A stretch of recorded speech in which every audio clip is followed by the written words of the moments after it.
Assalamu alaikum. Can you hear me?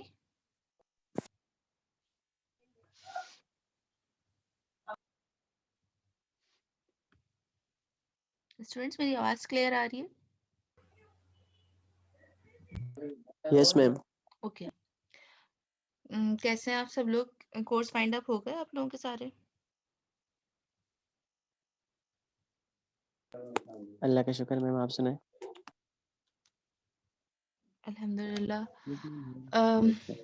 आपका जो course है उसमें बहुत छोटी छोटी सी चीज़ें रह गई हैं। रेडियो म्यूनो का मैंने आपसे कहा था कि मैं लेक्चर अपलोड कर दूंगी, लेकिन मेरे पास कुछ इंटरनेट प्रॉब्लम थी जिसकी वजह से मैं नहीं कर पाई। होपफुली मैं इसको आज या कल इंशाल्लाह ताला कर दूंगी, ठीक है। अच्छा, आज का जो लेक्चर है that is basically about the official drug information. ये टॉपिक जो है वो थोड़ा सा ड्राई टॉपिक है, इस वजह से मैंने सोचा कि मैं इसको इंटरेक्टिव सेशन में कवर कर लेती हूँ। तो सबसे पहली चीज़ के लाइक पूरा हमने कोर्स एक कर लिया है, थ्योरी का भी और लैब का भी, फार्मास्यूटिकल एनालिसिस का। But exactly do you understand by pharmaceutical analysis? के फार्मास्यूटिकल एनालिसिस होता क्या है?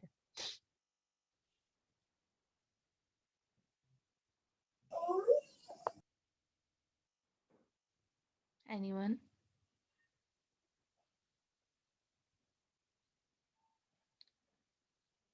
फार्मास्यूटिकल एनालिसिस क्या होता है?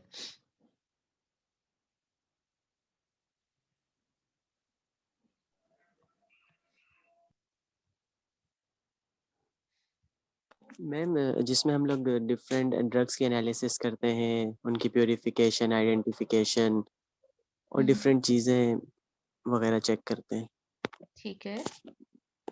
अच्छा, बेसिकली जब हम कहते हैं कि फार्मास्यूटिकल एनालिसिस, तो फार्मास्यूटिकल एनालिसिस से हमारा मतलब होता है कि we are talking about the official analysis of drug, ठीक है। कि हम उसकी प्योरिटी भी चेक करें, उसकी एफिकेसी भी चेक करें और उसकी डोजेज फॉर्म, एवरीथिंग जो हम चेक करते हैं थ्रू ऑफिशियल मेथड्स। अब ऑफिशियल मेथड्स क्या होते हैं?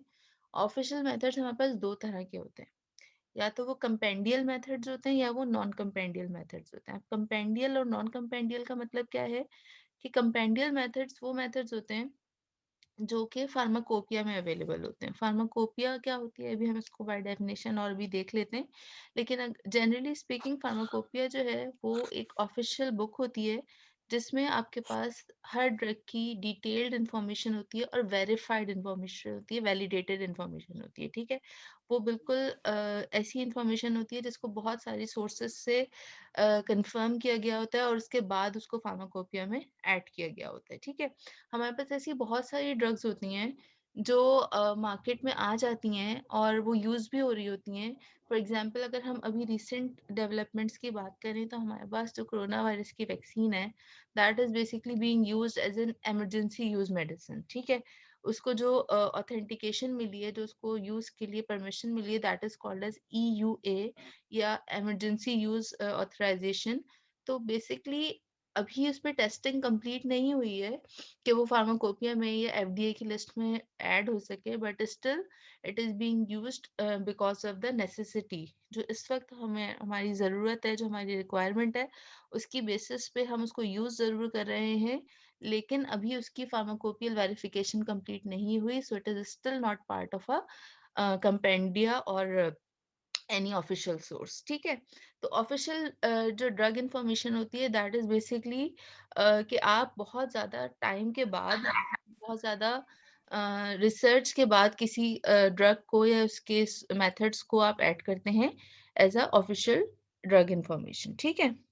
तो जितनी भी ड्रग की डिटेल्ड इंफॉर्मेशन होती है that is all contained in that official source, और उसको आप कहते हैं कि वो कंप्लीट जो उसकी ऑफिशियल सोर्स है that is the कंपेंडियल information.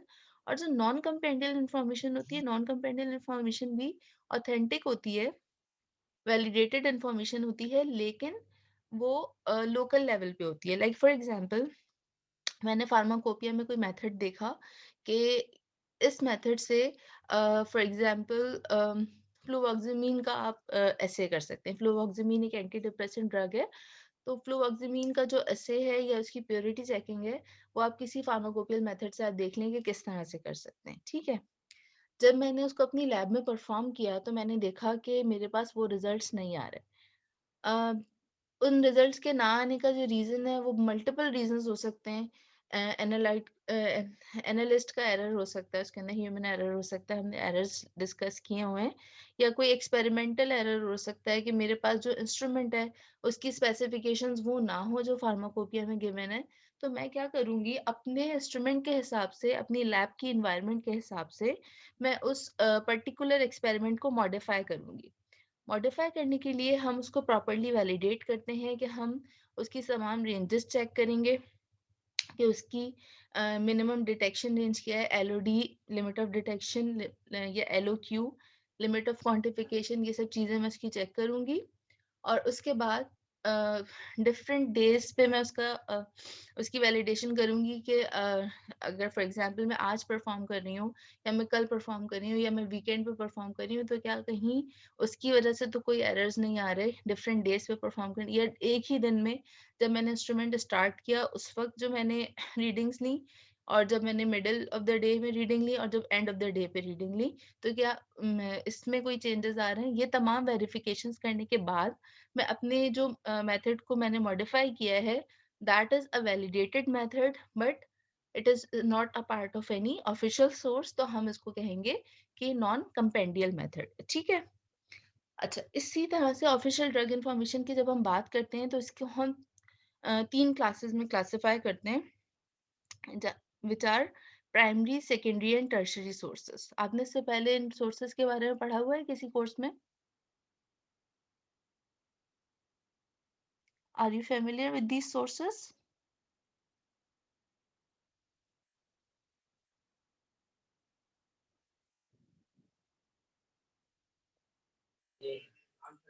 Yes ma'am. Okay, कौन से कोर्स में आप लोगों ने इन सोर्सेस के बारे में पढ़ा हुआ है? मैम अभी कंप्यूटर में ही सर ने सोर्सेज का डिस्कस किया था। अच्छा अच्छा, ठीक है। तो बेसिकली जब भी हम फार्मास्यूटिकल इंफॉर्मेशन की बात करते हैं या किसी भी एक्स वाई जेड सब्जेक्ट की हम बात करते हैं, तो हमारे पास 3 तरह की इंफॉर्मेशन सोर्सेज होती हैं, primary, secondary and tertiary source. ठीक है, प्राइमरी सोर्स वो होती है जो डायरेक्ट एक्सपेरिमेंट के थ्रू हमारे पास आई होती है। फॉर एग्जाम्पल, अगर हमारे पास जर्नल आर्टिकल्स में कोई रिसर्च मेथड दिया हुआ है या जर्नल आर्टिकल में हमारे पास कोई इंफॉर्मेशन है, that type of information will be termed as primary literature और primary source of information। ठीक है। अच्छा, जर्नल में आपके पास डिफरेंट तरह के आर्टिकल्स होते हैं।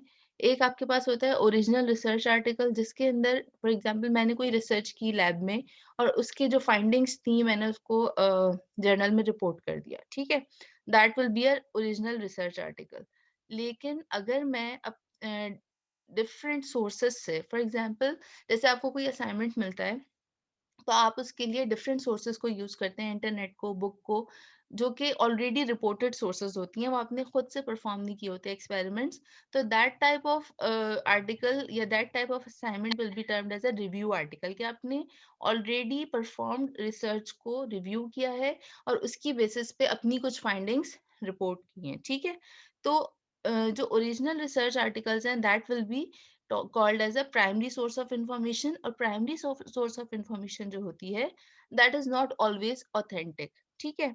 ऐसा हो authentic से मेरा मतलब ये है कि हो सकता है कि मैंने जो फाइंडिंग्स मेरी हैं वो किसी और की ना हो। उसका रीजन अगेन वही सारे रीजंस हो सकते हैं जो हमने पहले कंपेंडियल मेथड की मॉडिफिकेशन के लिए डिस्कस किए थे, कि difference of and experimental condition है that may lead to uh, variation in the results। So basically primary sources सिर्फ तब हम यूज करते हैं जब हमारे पास सेकेंडरी या टर्शरी सोर्स ना हो। ठीक है। अच्छा, अब सेकेंडरी सोर्सेज क्या होती हैं? प्राइमरी सोर्सेज में हम जब भी आप कोई रिसर्च आर्टिकल देखेंगे, आप देखेंगे कि उसके अंदर बहुत सारे रेफरेंसेस दिए हुए हैं। तो हम जब भी रिसर्च करते हैं, जब भी हम कोई मेथड डेवलप करते हैं, हमारे पास उसका कोई ना कोई रेफरेंस जरूर होना चाहिए। लाइक ऐसा नहीं होता कि जस्ट मैं अपने काम की बेसिस पे कोई काम को रिपोर्ट कर दूं। I have to find some other work which is not exactly same, but it should be related to that work. ठीक है। तो ये जो रेफरेंसेस होते हैं, that are called as secondary sources. For example, अगर मैंने कोई टाइट्रेशन परफॉर्म की है, तो इस टाइट्रेशन के अंदर जो रिएक्शन है वो रिएक्शन में कहीं किसी एग्जिस्टिंग रिएक्शन से रिपोर्ट करूंगी ना, तो वो जो एग्जिस्टिंग रिएक्शन का सोर्स है that will be called as the secondary source of information. ठीक है, next come the tertiary source which is very much authentic, और बहुत ज्यादा सबसे ज्यादा जो हमारे पास ऑथेंटिक और जो सबसे ज्यादा मोस्ट कॉमनली यूज सोर्स है that is the tertiary source, जिसको आप कहते हैं कि वो टेक्स्ट बुक्स होती हैं। अच्छा, बुक्स आपके पास बहुत सारी तरह की होती हैं। एक होती है आपके पास रेफरेंस बुक होती है, दूसरी आपके पास टेक्स्ट बुक। रेफरेंस बुक्स जो होती हैं again that are the secondary sources of information, और टेक्स्ट बुक आपकी क्या होती है जिसमें आपके पास बिल्कुल कंफर्म्ड इंफॉर्मेशन होती है, जिसकी इंफॉर्मेशन को आप चैलेंज नहीं कर सकते। लाइक चैलेंज कर सकते हैं but most of the time this is very almost 99% authentic information. ठीक है, तो कंपेंडिया है या रिव्यू आर्टिकल है that will be termed as the tertiary source of information, जिसको आप without any problem आप उसको यूज कर सकते हैं। लाइक अच्छा, कंपेंडिया बेसिकली होता क्या है, हम बार बार ये वर्ड यूज कर रहे हैं compendia. Do you know what is a compendium?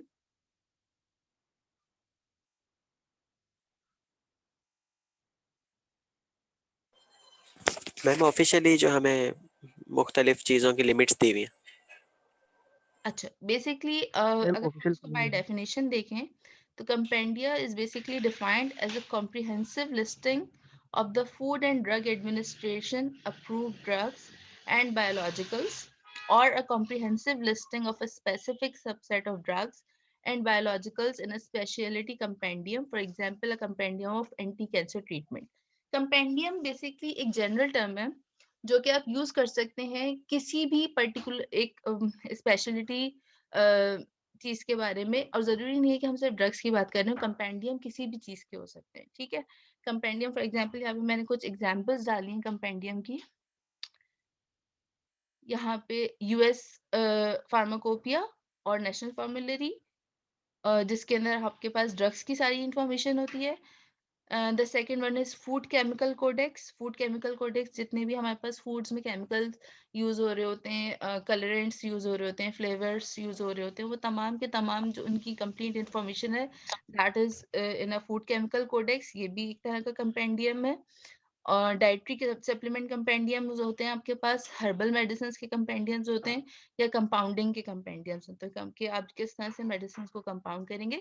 तो बेसिकली कंपेंडियम जो है वो किसी भी चीज के बारे में, किसी स्पेशलाइज्ड चीज के बारे में कोई इंफॉर्मेशन हो सकती है। ठीक है, but if you are talking about a compendium of pharmaceutical products then you can call it a pharmacopoeia. ठीक है, फार्माकोपिया को आप एज अ कंपेंडियम क्लासिफाई कर सकते हैं, but all compendia are not pharmacopoeia. ठीक है, is that clear?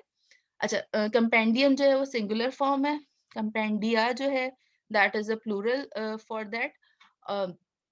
So basically pharmacopoeia जो है वो बाय डेफिनेशन कंपेंडियम भी होती है। ठीक है, अच्छा, अब फार्माकोपिया की अगर हम बात करते हैं तो फार्माकोपिया को अगर हम एज अ वर्ड अगर देखें तो it's basically this word was first use in 16th century, but जो इसका जो ऑफिशियल यूज स्टार्ट हुआ था that was in 17th century. ठीक है, फार्माकोपिया जो है वो दो तरह की फार्माकोपिया इस वक्त हमारे पास अवेलेबल होती हैं, national pharmacopoeia and international pharmacopoeia. ठीक है, नेशनल फार्माकोपिया जो होती है वो इस वक्त तमाम कंट्रीज की नहीं है, हमारे पास काफी सारी कंट्रीज हैं, बट ऑलमोस्ट 30 कंट्रीज हैं जिनकी अप्रूव्ड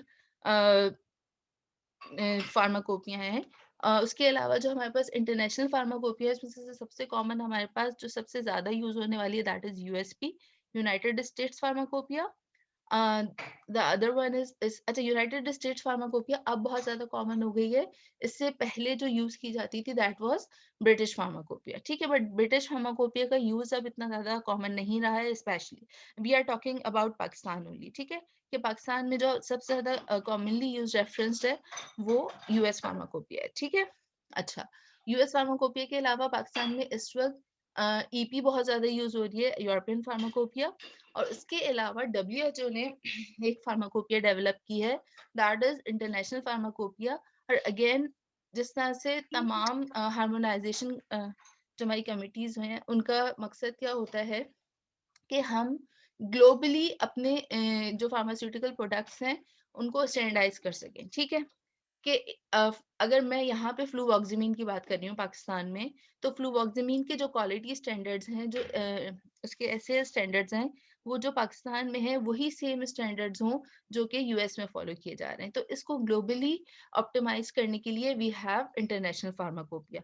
फार्माकोपिया का जो बेसिक रोल है, जो बेसिक उसका पर्पस है, वो यही है कि ओवरऑल जितनी भी पूरी दुनिया है उसमें आप चीज़ों को स्टैंडर्डाइज कर सकें। ठीक है, सो बाय एज अ वर्ड अगर आप देखें तो इसकी डेफिनेशन क्या है कि pharmacopoeia is an official book that list all the drugs that can be used to treat people in a particular country and describe how to use them. ठीक है, फार्माकोपिया जो है यहाँ पे भी अगेन ये चीज मेंशन है कि हर जगह के हवाले से फार्माकोपिया की अलग अलग लिमिट्स होंगी। अगर आप जनरली भी फार्माकोपिया को देखें तो उसमें आपको डिफरेंट टेम्परेचर रेंजेस के हवाले से या डिफरेंट कंडीशंस के हवाले से अलग अलग तरह की इंफॉर्मेशन मिलेगी। ठीक है, WHO किस तरह से डिफाइन करता है फार्माकोपिया को कि pharmacopoeia is a legally binding collection of standards and quality specifications for medicine used in a country और रीजन। अगेन WHO ने भी कंट्री और रीजन को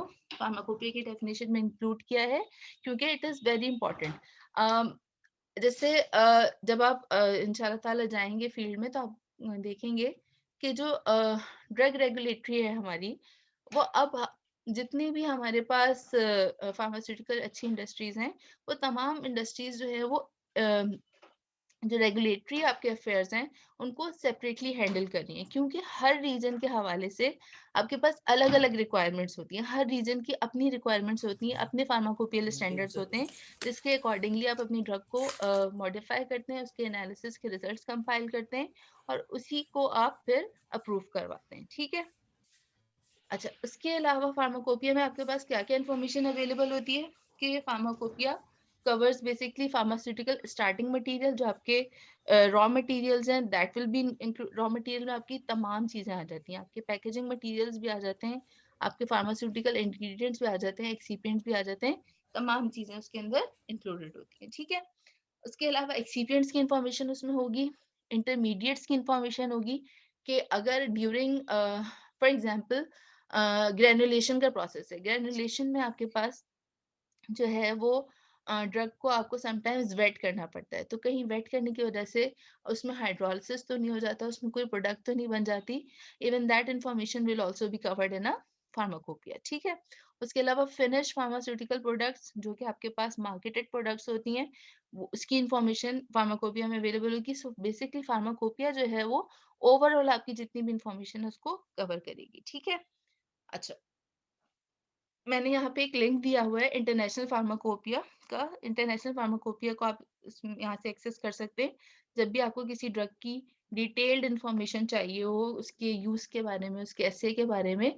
so you have a good source जो कि आप फ्यूचर में भी अगर अगर कभी आप इंडस्ट्री में कोई इंटर्नशिप वगैरह कर रहे हैं तो उसको आप as an information source easily use कर सकते हैं। मैं आपको ये दिखा देती हूँ यहाँ पे कि किस तरह से आप इसको एक्सेस कर सकते हैं। फॉर एग्जाम्पल,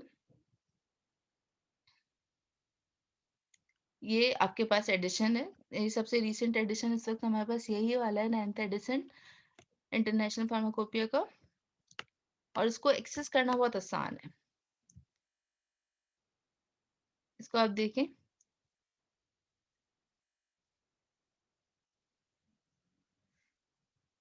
यहाँ पे आप मोनोग्राफ, अच्छा मोनोग्राफ बेसिकली क्या होता है कि किस फार्माकोपिया में जो आपकी डिफरेंट ड्रग्स हैं उसको आप मोनोग्राफ के फॉर्म में देख सकते हैं। मोनोग्राफ बेसिकली एक सिंगल पेज इंफॉर्मेशन होती है जो कि किसी भी ड्रग की तमाम इंफॉर्मेशन को कवर कर रही होती है। और when we are saying monograph, तो it is basically an official information, ठीक है, जो कि फार्माकोपिया का पार्ट है।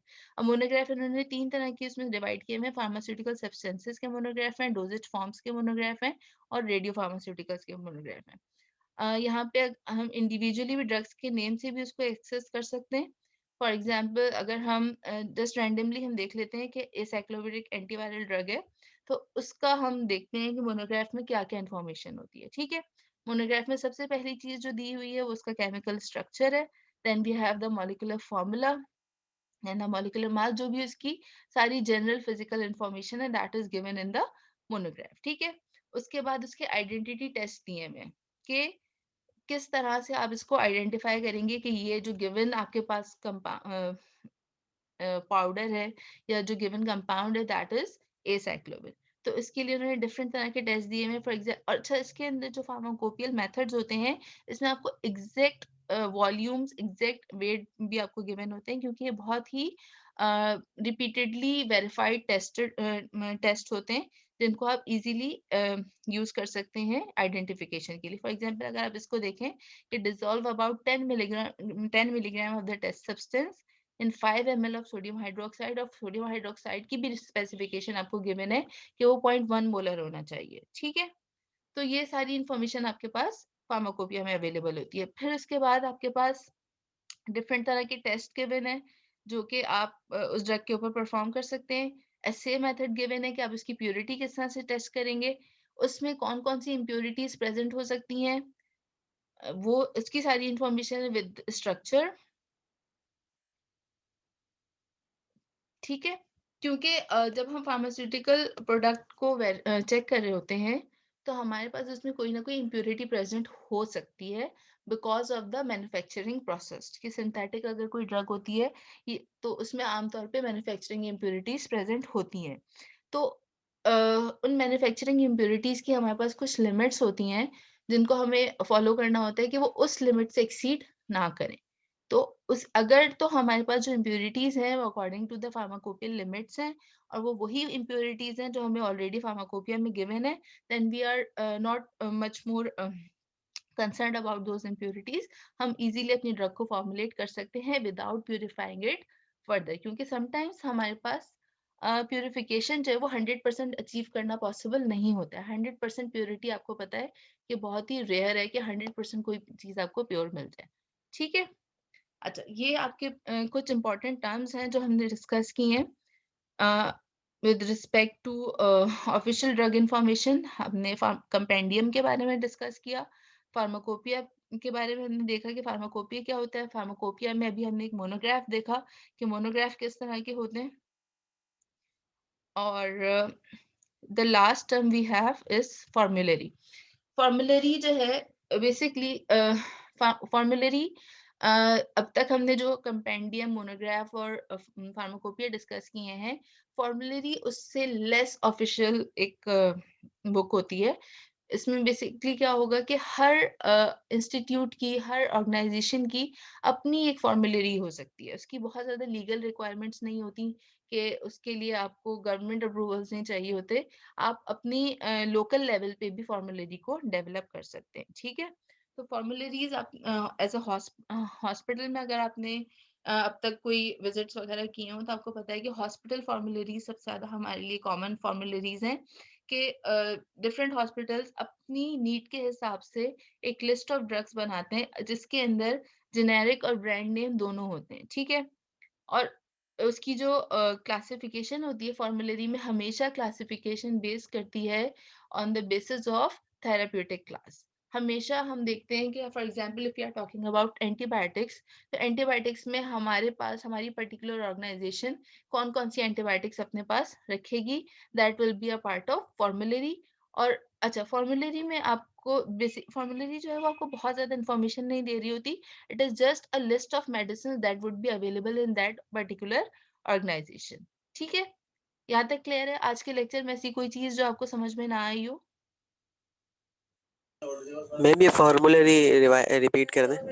अच्छा, फॉर्मुलरी जो है, अभी हमने जो जितने भी ऑफिशियल ड्रग इंफॉर्मेशन की बात की, तो ऑफिशियल ड्रग इंफॉर्मेशन में फॉर्मुलरी जो है that is not as much informative as compare to compendium and pharmacopoeia. Why?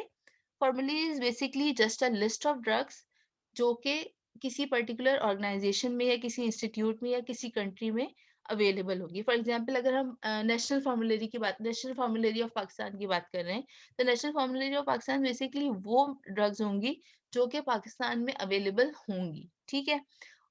सिर्फ जो फॉर्मुलेरी ठीक है। में मेडिसिन्स होती हैं वो उनकी लिस्टिंग होती है on the basis of their availability, ठीक है? उनकी जो डिटेल्ड इन्फॉर्मेशन है, उनकी प्यूरिटी, जैसे अभी हमने एक मोनोग्राफ देखा था कि उसके अंदर कंप्लीट इन्फॉर्मेशन थी कि एसे के बारे में भी बताया हुआ था, उसकी इम्प्योरिटीज़ के बारे में भी एवरी इन्फॉर्मेशन वाज़ देयर। फॉर्मुलेरी में ये तमाम इन्फॉर्मेशन नहीं होती। फॉर्मुलेरी में सिर्फ क्या इन्फॉर्मेशन होगी? थेरेप्यूटिक क्लास प्रेज़ेंट होगी उस पर्टिकुलर ड्रग की, थेरेप्यूटिक क्लास में कौन-कौन सी जेनेरिक्स हमारे पास अवेलेबल है और फॉर एग्जांपल हमने बात की थी एंटीबायोटिक्स की, ठीक है? एंटीबायोटिक्स में सपोज़ हमने डिसाइड किया कि हमारे पास सेफिक्ज़िम होना चाहिए, which is a generic drug. Cephalosporin है, 3rd जनरेशन सेफेलोस्पोरिन, ठीक है? अच्छा, अब 3rd जनरेशन सेफेलोस्पोरिन में सेफेक्ज़िम मेरे पास है, सेफेक्ज़िम इज़ अ जेनेरिक ड्रग, तो पाकिस्तान में तो जेनेरिक के नाम से नहीं मिलती है ना ड्रग्स, हमारे पास ब्रांड नेम से अवेलेबल होती हैं। तो सेफेक्ज़िम में मेरे पास कौन-कौन से ब्रांड्स होंगे, वो उसके अंदर एज़ अ नेम उसके अंदर प्रेज़ेंट होंगे, ठीक है? उसके अंदर मैन्युफैक्चरर की इन्फॉर्मेशन होगी कि सेफेक्ज़िम, फॉर एग्ज़ाम्पल सेफेक्ज़िम हमारे पास 2 कंपनीज़, एक बैरेट हॉटसन बना रही है सेफस्पेन के नाम से और सेफिगेट के नाम से गेट्स फार्मास्यूटिकल बना रही है, ठीक है? तो cefixime as a generic name उसमें प्रेज़ेंट होगा और सेफस्पेन और सेफिगेट उसके अंदर as a manufacturer information present होगा, ठीक है? ब्रांड नेम और मैन्युफैक्चरर इन्फॉर्मेशन। तो इस टाइप की जो इन्फॉर्मेशन होती है which is not very much important for pharmaceutical analysis, but formulary का वर्ड क्योंकि रिपीटेडली हम सुनते हैं ऑफिशियल डिस्कशन में, इस वजह से मैंने इसको इसमें इंक्लूड किया था कि you should be familiar with this term. ठीक है? क्लियर है यहाँ तक? ठीक है ma'am. Yes ma'am, thank you. Okay. अच्छा, एक चीज़ आप इम्पोर्टेंट कि आप तमाम लोग अपनी अटेंडेंस ज़रूर मार्क कर दें चैट के अंदर।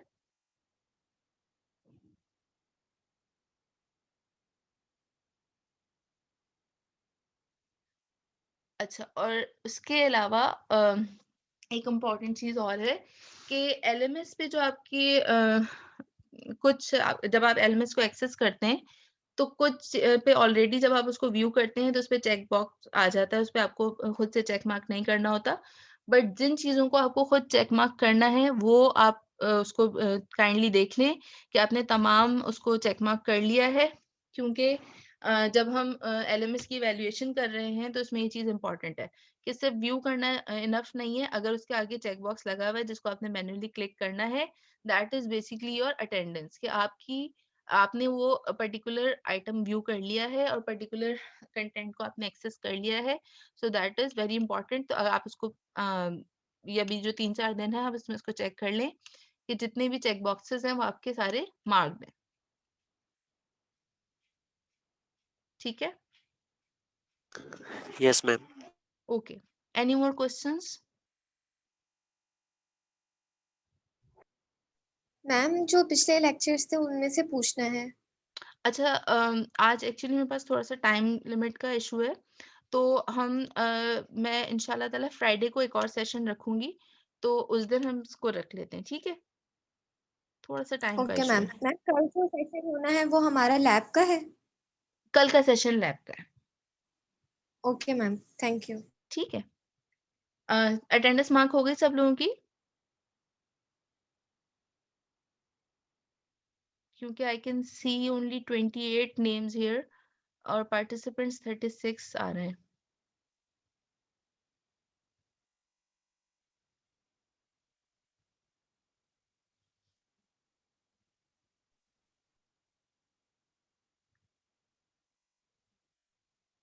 Okay, so now I am going to end the session. इंशाल्लाह ताला हम कल लैब में चीज़ें डिस्कस कर लेंगे और फ्राइडे का सेशन में अभी उसके अंदर अनाउंस कर देती हूँ, ठीक है? अच्छा, एक चीज़ इम्पोर्टेंट, लैब वैसे ही लैब की चीज़ है, लेकिन मैं इसको अभी ही अनाउंस कर देती हूँ क्योंकि दोनों क्लासेस मौजूद हैं। लैब्स जो है वो आपकी बेसिकली डॉक्टर मदीहा ले रही थी, but due to some problems वो शायद अभी आपके मज़ीद लेक्चर्स अपलोड ना कर सकें। तो जो लेक्चर्स आपके अपलोड नहीं होंगे, उनके बारे में परेशान होने की ज़रूरत नहीं है। इंशाल्लाह ताला जब हमारे पास यूनिवर्सिटी ओपन होगी और आपके लैब के सेशंस होंगे, तो हम उसमें उनको कवर कर लेंगे इंशाल्लाह ताला, ठीक है। जो रिमेनिंग चीजें हैं वो मैं कल लैब के इंटरेक्टिव सेशन में आपको बता दूंगी कि आपको किस तरह से करनी है। और मैनुअल जब भी आप यूनिवर्सिटी आएंगे तो तब आपने सबमिट करना है। मैंने पहले 25 दिसंबर का कहा था, बट सॉरी 25 जनवरी का कहा था, बट काफी सारे स्टूडेंट्स को उससे कुछ प्रॉब्लम्स हो रहे थे। तो वैसे भी चेक तो मैं तभी करूंगी जब मेरे पास फिजिकली प्रेजेंट होगा मैनुअल। सो इस पे आपको परेशान होने की ज़रूरत नहीं है। आप इज़िली जब भी आप यूनिवर्सिटी आएँगे, लेकिन जिस दिन आप आएँगे, उस दिन लाज़मी आपने अपना कंप्लीटेड मैनुअल सबमिट करना है। ठीक है? क्लियर है? Yes, ma'am. Okay. Thank you class.